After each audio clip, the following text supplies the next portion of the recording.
There is a kind of wound that does not bleed, does not make noise, and does not require a confession to exist. It does not appear in explosive arguments or dramatic breakups. It forms quietly, like a crack running through the foundation of a building whose exterior still looks intact. And that is the wound a narcissist must carry for the rest of their life when they betray the wrong person, the one person who saw them without the mask. A narcissist may be accustomed to leaving, accustomed to replacing, accustomed to rewriting the story in their favor. They have walked out of relationships the way one walks out of a room drained of light, without looking back, without remorse.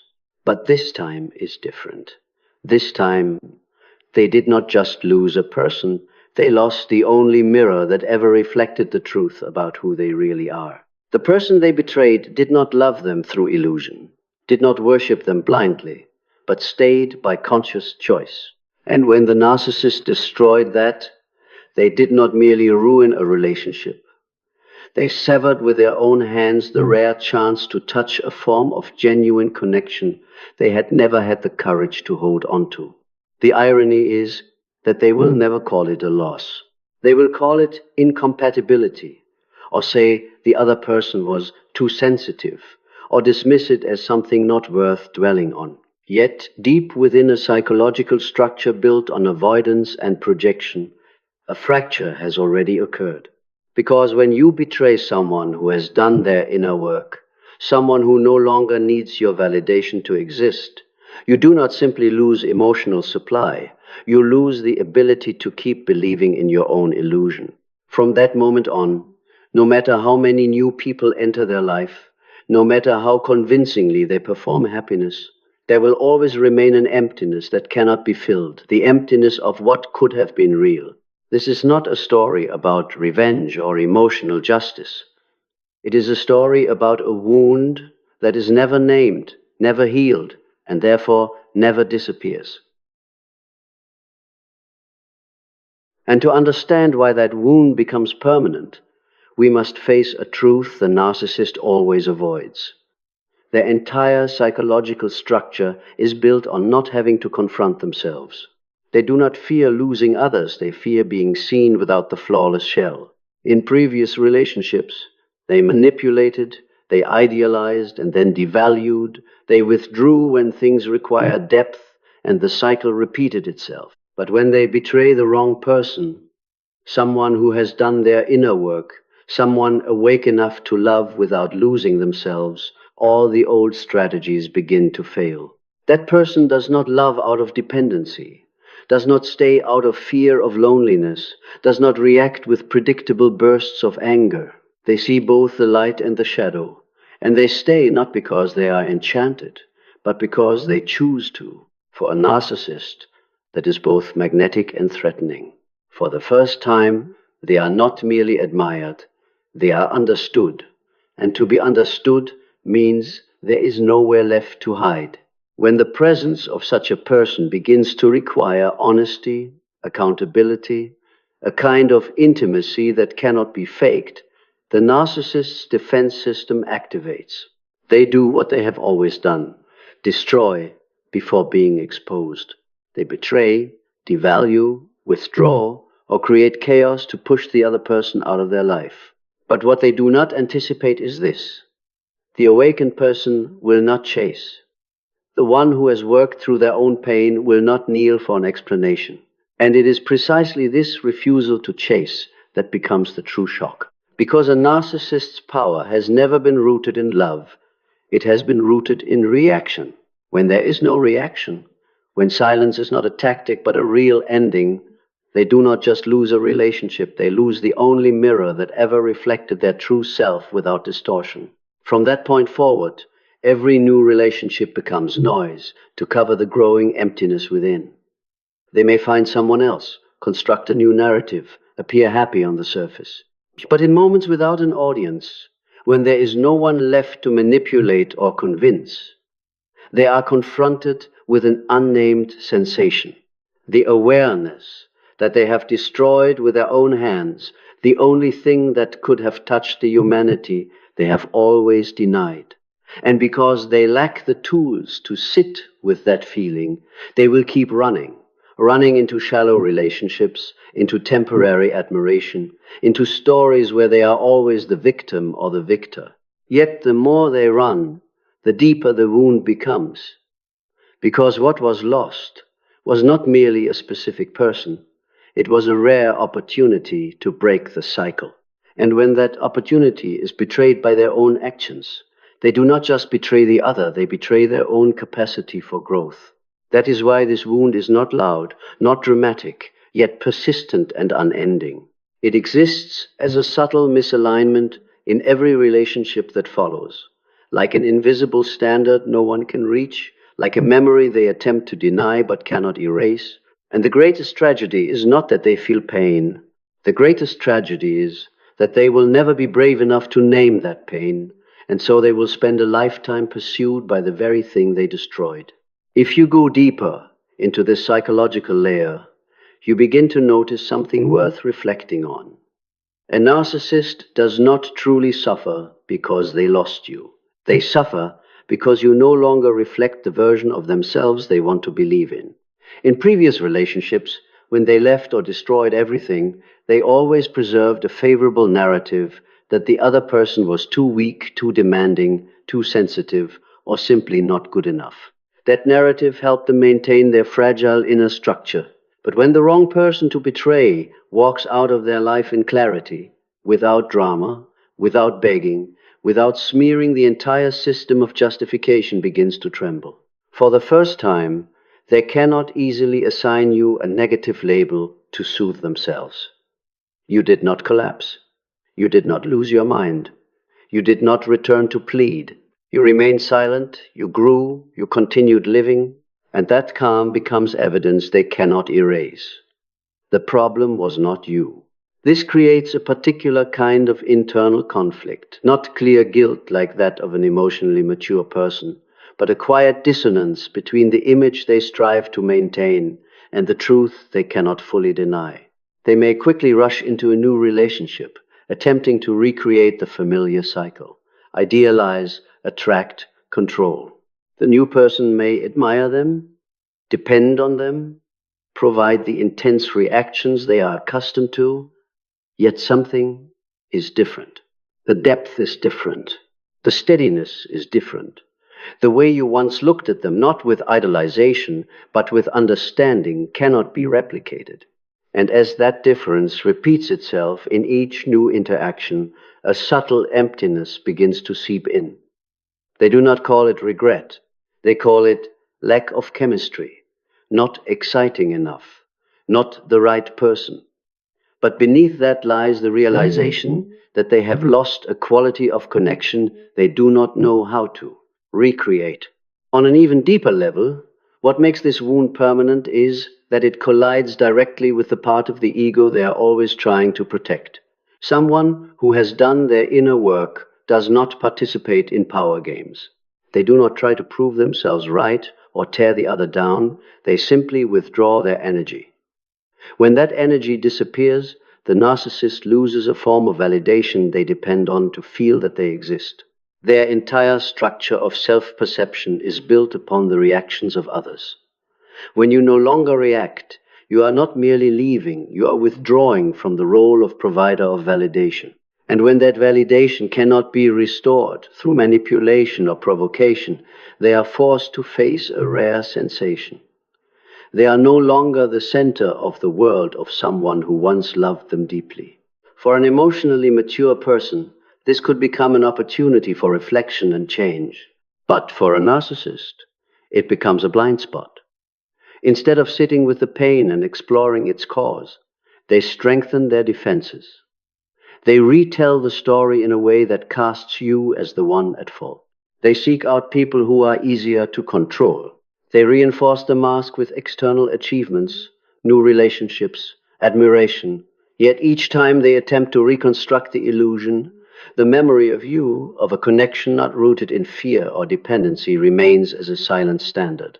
This creates a paradox. They try to forget you, yet they cannot stop comparing.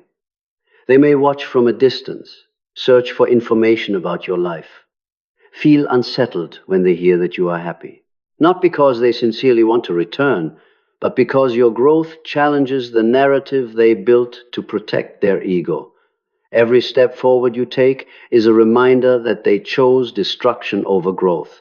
And that choice, even if unnamed, leaves its imprint within their psychological structure. Over time, this wound no longer manifests through dramatic actions, but through subtle shifts in how they perceive relationships.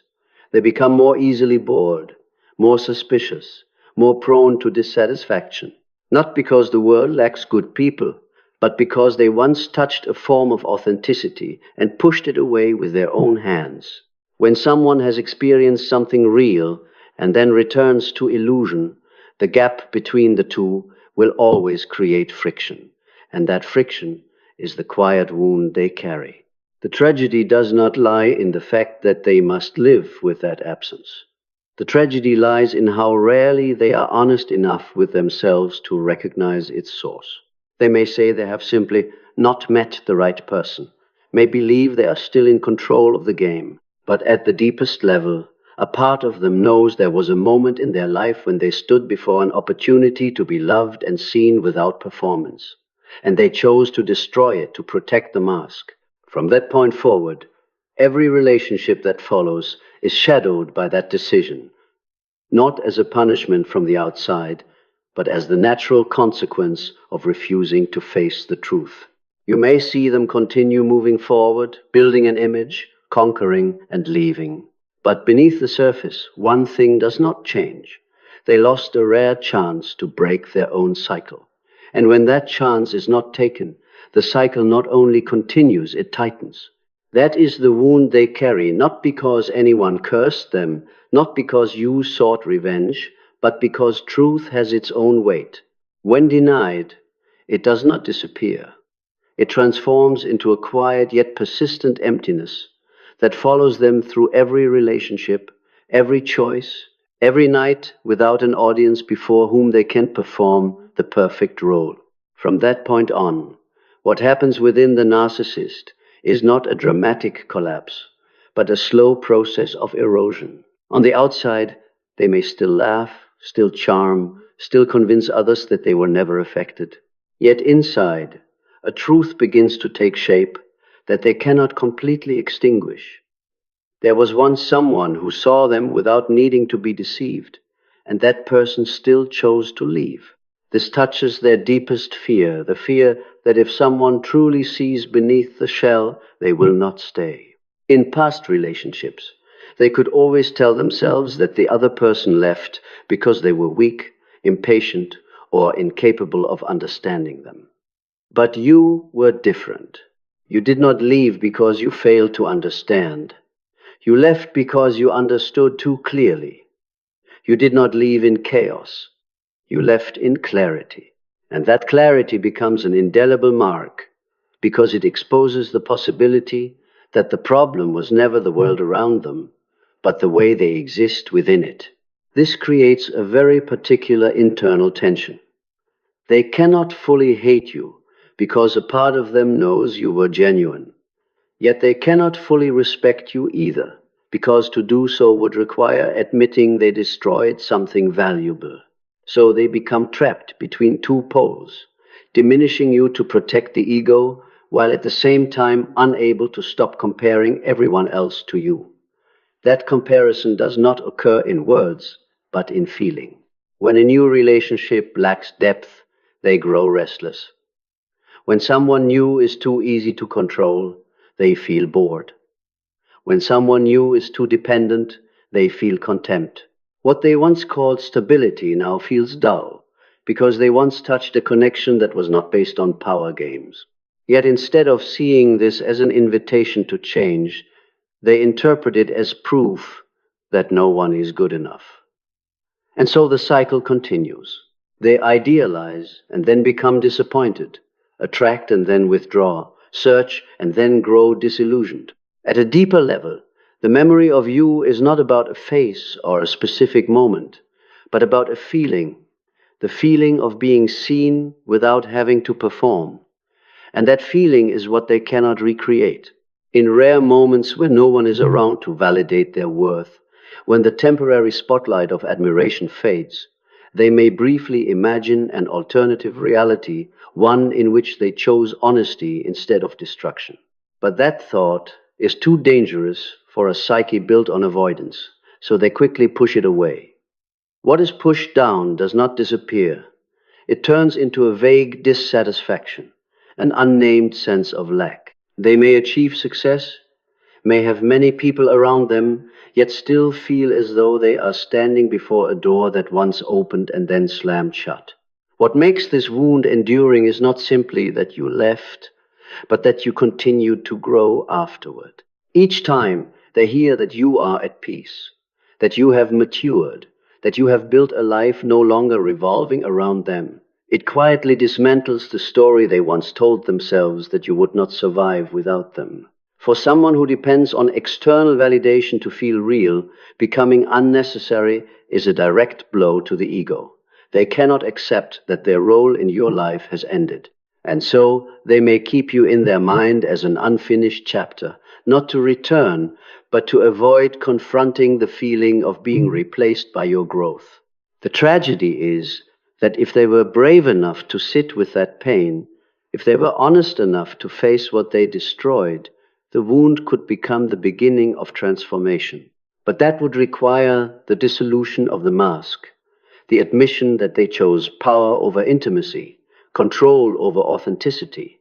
And for most narcissists, such dissolution feels like the death of the identity they have built their entire lives around. So they continue living, continue repeating, continue searching for a feeling they once had the chance to keep but lost. Over time, the wound no longer appears as a clear memory, but as an invisible foundation shaping how they love, how they live, how they perceive themselves.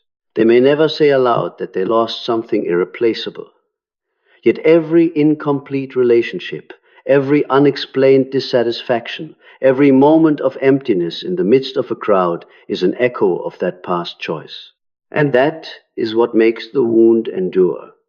It does not reside at the surface of behavior, but within the deepest structure of how they define themselves.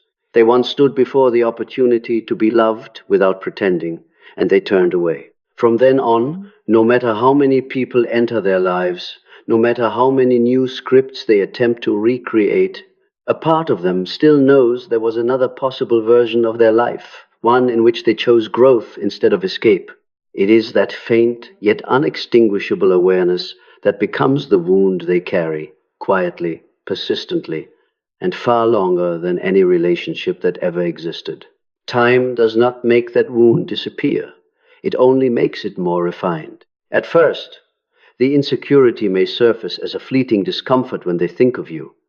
Later, it turns into an unfinished question each time they face a new relationship that fails to offer the same depth.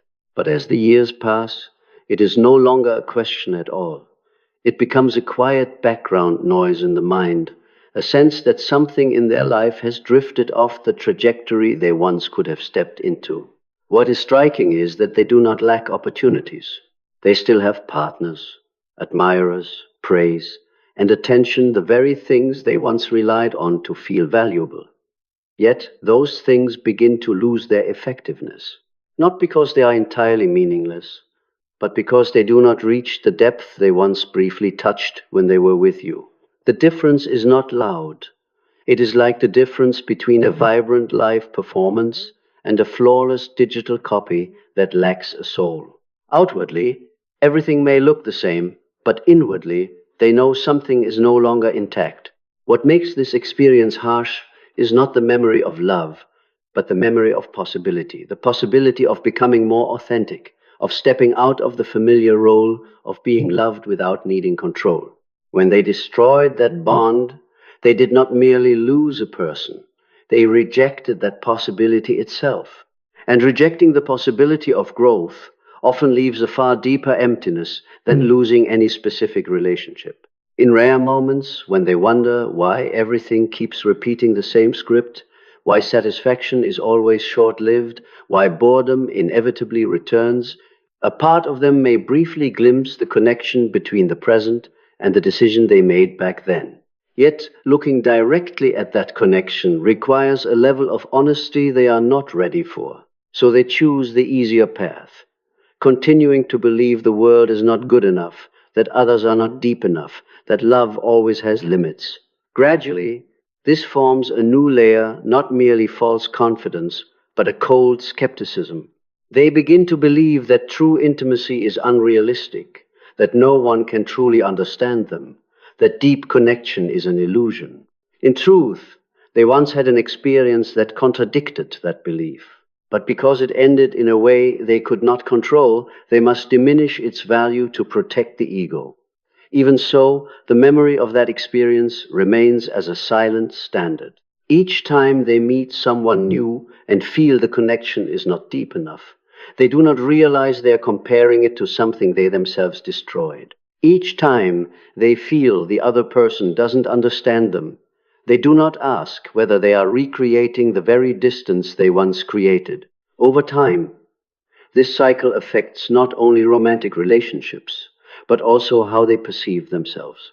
At the deepest level, a person cannot entirely conceal from themselves the truth that they turned away from something that could have made them grow.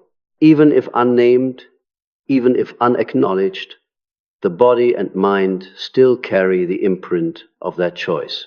It appears in moments of loneliness within a crowd, in dissatisfaction despite success, in the constant urge to prove something to the world. This is not punishment from outside. It is the natural consequence of failing to integrate a crucial experience into one's inner development. They once had the chance to see their vulnerability accepted, and instead of stepping into that unfamiliar territory, they returned to the old pattern. When a person refuses their own expansion, contraction follows. At first, that contraction is subtle, almost invisible, but gradually it shapes the way they live. They become more cautious with authenticity, more guarded with intimacy, quicker to leave before things become too real. They tell themselves they are protecting their heart, but in truth they are protecting the mask from being removed again. And each time they do so, they reinforce the old wound, the wound of a rejected opportunity. The most painful part of this entire process is not that they cannot return to the past, but that they never truly allow themselves to learn from it. If they were courageous enough to admit they destroyed something valuable, if they were humble enough to accept that they feared intimacy more than they despised it, the story could take a different turn. Instead, they choose to continue performing the familiar role because it offers immediate control, even if the price is prolonged emptiness. Thus, the wound they carry is not explosive pain, but a persistent lack. It does not force them to stop, yet it does not allow them to move forward fully either. It exists in the gap between who they present themselves to be and who they might have become. And as the years pass, that gap does not close on its own. It widens. Because you, the one who stepped out of the cycle, continue to grow, to integrate your experience, to become more grounded. Your growth is not merely personal success. It is proof that the path of maturity always exists for those willing to face themselves. In contrast, the narcissist must invest increasing amounts of energy into maintaining the old image. And when more energy is spent preserving the mask than living authentically, mental exhaustion becomes inevitable. That is the final stage of this wound, not sudden destruction, but a long-term erosion of the capacity for deep connection. They may never say aloud that they lost something irreplaceable, yet the way they love superficially, the way they leave easily, the way they keep searching without ever being satisfied, all of it stands as living evidence that there was once a moment in their life when they stood before the door of growth and chose to turn away. And that choice, even if never named, continues to shape their life in silence. The deeper they move along that trajectory, another paradox begins to take shape within the narcissist. They did not only lose a person, they lost the version of themselves that existed only in that person's presence. In the company of someone who had worked through their own shadow, they had once been invited to step beyond their familiar defensive shell. It was an invitation that was not loud, not forceful, yet strong enough to let them glimpse another possibility of who they could be, a possibility not built on control or manipulation, but on authenticity. The moment they chose betrayal, chose destruction instead of stepping through their fear, was the moment they closed that door themselves. From then on, each time they encounter someone new who reveals depth, a part of them reacts not with curiosity, but with caution. Because the depth that once made them feel alive now reminds them of an unacknowledged failure. They may continue seeking admiration, for admiration is easier to control than understanding. They may continue building relationships in which power tilts in their favor, because power allows them to avoid exposure. But what they cannot do is return to their former innocence, the state before they had ever touched a connection capable of altering their inner structure. After that experience, everything carries a different layer of meaning. Surface glamour is no longer enough to fill the sense of lack. Temporary attention is no longer enough to cover the emptiness when night falls. In moments when there is no one to impress, no one to manipulate, they may briefly feel the difference between being seen and being understood. They were once understood, and they traded that for the preservation of the mask. The cost of that choice does not arrive immediately. It accumulates over time. At first, it appears as an unexplainable restlessness, then as the sense that everything repeats mechanically, and gradually as the belief that no one is truly compatible. Yet beneath that belief lies an unnamed truth. There once was someone aligned with the authentic self they never dared to live fully.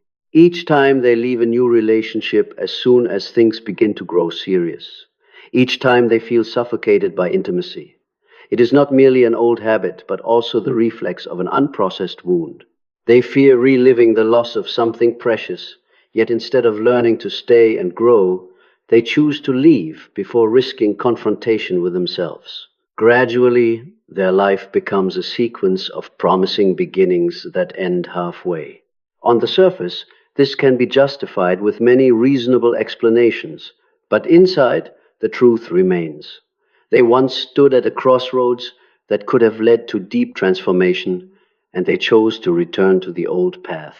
That return brought familiarity, but it also locked them into the same repeating structure. What makes this wound persistent is not that the person they betrayed was flawless, but that the experience showed them who they could become, and they themselves rejected it. A person can endure loss, but it is far more difficult to accept having turned down an opportunity for growth with one's own hands. As long as the memory of that possibility lingers, even at an unconscious level, it becomes a point of comparison for every decision that follows. They may try to prove that they do not need depth, that intimacy is an illusion, that all relationships inevitably end. But the more they reinforce those beliefs, the more energy they must invest in maintaining them. Defensiveness becomes part of their personality. Skepticism becomes armor. Coldness is celebrated as strength. Yet that armor cannot erase the fact that there was once someone who did not love them for the mask, but for the vulnerable self beneath it. And that vulnerable self, even if denied, still exists. The outcome of this entire journey is not a dramatic collapse, but a gradual narrowing of the capacity for genuine connection. They may continue to succeed, to attract, to live within surface-level relationships. But each time an opportunity to enter depth appears, the old wound whispers that it is dangerous, that it could cost them control once again. And so they withdraw not merely from others, but from their own potential. This is the quiet ending of that wound. Not public retribution, but self-imposed limitation. The person they betrayed may have suffered, struggled, healed, and moved forward. Meanwhile, if they do not confront themselves, they will continue circling the same orbit. The wound does not stop them from moving, but it prevents them from ever truly advancing. And within that repetition, a silent truth endures. There was once a moment when they could have chosen wholeness, and they did not. The faint yet persistent memory of that moment is what they carry for the rest of their lives, not as a curse, but as the natural consequence of turning away from a truth that had the power to set them free. Ultimately, what needs to be seen clearly is not whether a narcissist suffers after betraying the wrong person. The focus is not on punishment, nor on emotional justice. The focus rests on a simple yet unforgiving psychological law. When you refuse to confront the truth about yourself, that truth does not disappear. It retreats deeper and quietly shapes the course of your entire life. The one who was betrayed may collapse, may break apart, but if they are courageous enough to reflect, to do the inner work, to integrate pain into growth, their wound can become the starting point of a stronger version of themselves. The narcissist, however, if they continue choosing defense over awareness, will not carry explosive pain. They will carry a prolonged emptiness. That wound is not loud. It does not cause a public breakdown. It does not stop them from seeking admiration or new relationships. Yet it exists like an invisible standard no one can reach, like a dissatisfaction that cannot be named, like a memory of a possibility for growth that once appeared and was extinguished by their own hand. They may continue building an image, continue playing the role of confidence, continue insisting that they have no regrets. But beneath every layer of mask remains an inescapable truth. There was once an opportunity to become more authentic, and they chose to protect the ego rather than protect the connection. The greatest tragedy is not that they lost someone special. The greatest tragedy is that they lost the chance to step out of their own repeating cycle. When you betray someone who has integrated their shadow, you do not merely lose emotional supply, you lose the only mirror that once reflected you without distortion. And when that mirror is gone, you are left to live with the version of yourself you constructed alone. That version may be sufficient to survive, but it is not enough to truly live. The deepest lesson of this entire story is not meant for the narcissist, but for the one who was betrayed. When you understand that your silence, your growth, and your conscious detachment are not weakness but strength, you realize you were never the one who lost. You do not need revenge to win. You do not need proof to be validated. The moment you choose truth over illusion, self-respect over clinging, you step out of the cycle in which they remain trapped. The wound the narcissist carries is the consequence of avoidance. The wound you carry can become the foundation of growth. And between those two paths, the difference lies in one thing alone: who is willing to look directly at their own shadow.